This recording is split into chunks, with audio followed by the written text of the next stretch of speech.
Welcome again. In our last session, we looked at the important features of modernism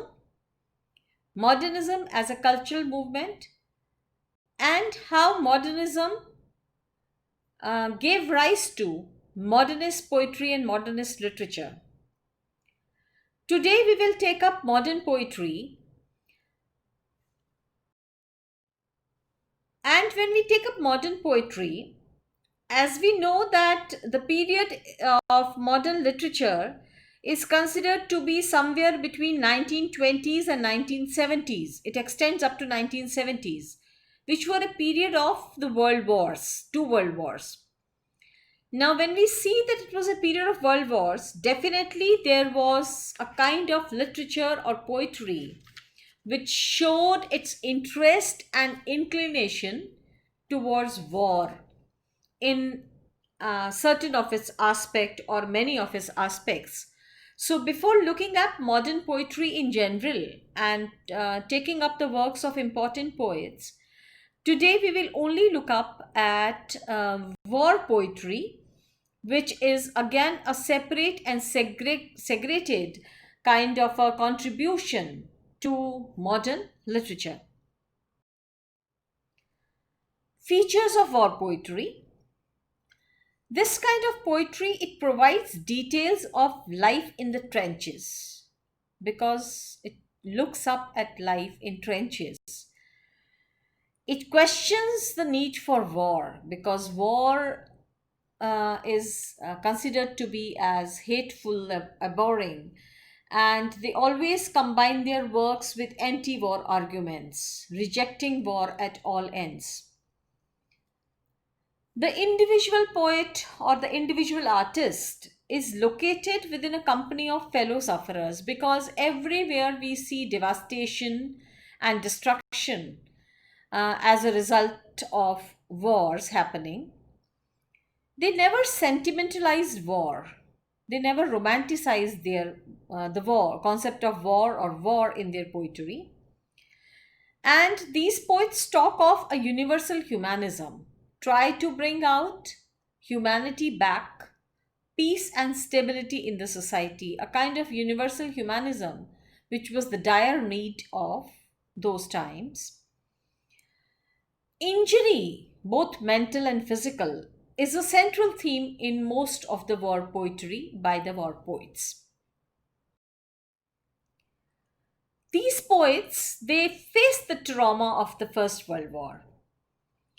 And so, engagement with the experience of the trenches, with death or with wounds, is a common feature. And most of the poets, they capture this theme and tone in their poetry. Now, among the famous poets of the First World War, we have names like Siegfried Sassoon, Rupert Brooke, Edmund Blunden, Wilfred Owen, Edward Thomas, Isaac Rosenberg, and a few women poets also like Ada Bedford, Eva Dobell, Jessie Pope, and etc. And we also see that soldier songs were also published during this period where poets were writing war poetry. Now, we quickly look at a few of the important poets of this period. Siegfried Sassoon.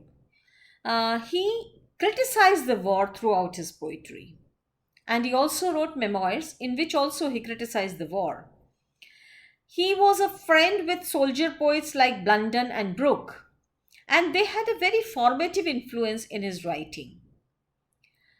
Uh, we see that he depicts dead and broken bodies, which make the landscape of his war poetry.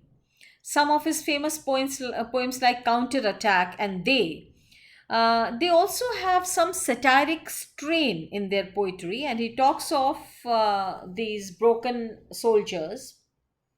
He sees war. Sazon actually looks at war as an almost entirely in terms of injuries and injustices.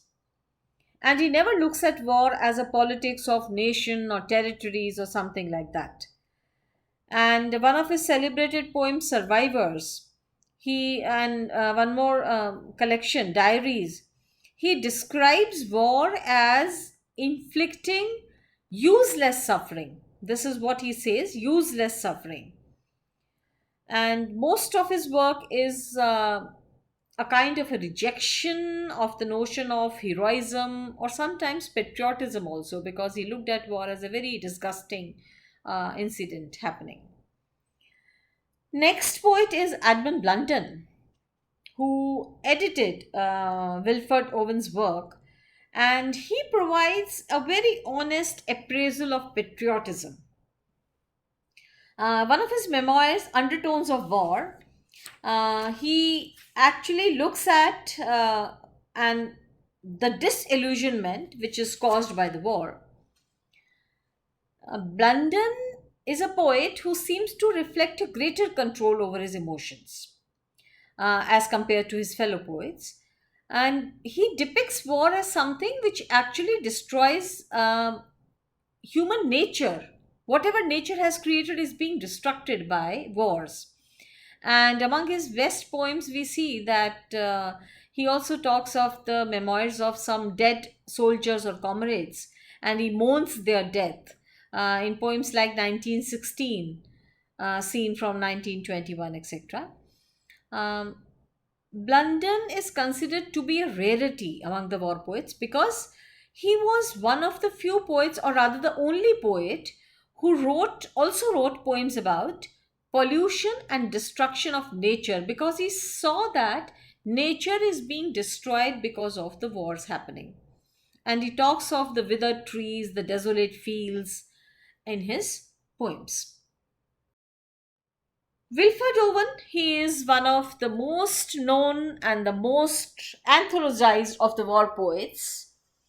And he was the poet who gave the slogan for the entire genre of war poetry. And he said, "My subject is war and the pity of war. The poetry is in the pity." And he says that this pity of war is the pity which is generated by the deaths and injuries of young men and women. And he also said that no cause can justify the extinction of human life on this earth. One of his very famous poem is Anthem for the Doomed Youth. It is one of the most celebrated of his poems, which captures the disillusionment of the idea of war as heroic. Another famous poem by him is Strange Meeting, which is a very interesting poem because it depicts a soldier who meets the ghost of an enemy soldier whom he had killed in a dream sequence. Now, this enemy soldier actually remarks how he also had similar ambitions in his life. Another poem, Disabled, is about a soldier who is disabled and who has lost his legs and one arm. And he is looking up at young men and women, and he recalls his youth when he was very handsome and whole. Whole in the sense when he was in possession of his arm and legs. And since now he has lost all his color, so his days of glory are gone now. So we see that in Owen's poetry, there are no heroes. We only have the haunted people in his poems, and most of his figures are maimed characters who are coping with some kind of a physical disability and horrific memories. And we don't see any patriotism in his poetry, although he is one of the most celebrated of the war poets, but we don't see any patriotism or nationalism. And he, in fact, is a poet who questions whether there was ever an enemy, because enemy is always insight, and why are we seeking and looking up at enemies and inducing these wars was a big question that Owen has left us to think about. This was all for the war poetry. In our next session, we will talk about modernist poetry, the features of modernist poetry, and the famous poets which can be put under the rubric of modernist poetry. Thank you.